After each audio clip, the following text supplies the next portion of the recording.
Ito nang lutoon ang atong alugbati. Igisa na to o sa gula na to aning tofu. Sa gilutoon na ang tofu.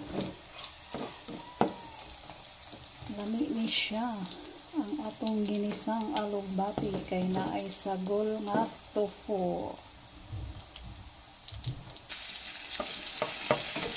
Igisa sa onion o sa bawang or ang tofu na golden brown naman ni siya.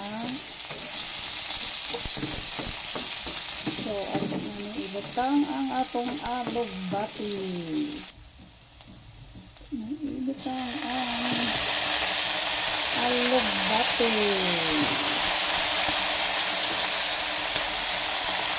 Ginisang alugbati. Okay-okayon lang nato ang atong alugbati. Ato sa din siya butangan og katong sikwa or patola. Itong na-harvest gahapon ba? Dala sa kumbana gikan sa bukid, mauna ni siya. Ang mga alugbati nga perting daghan na iyang dala.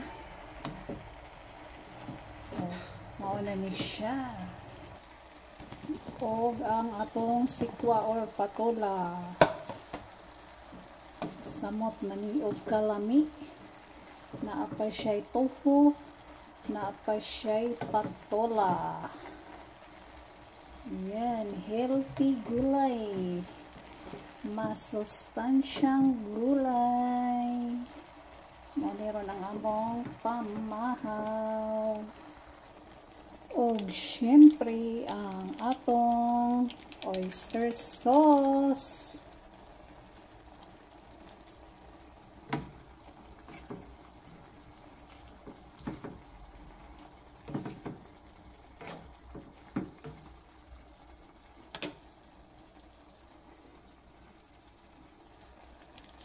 Para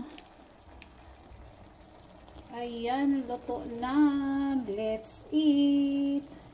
Happy tummy. Lami na kayo ni kay na ay oyster sauce. Magyan ng oyster sauce. Thanks for watching.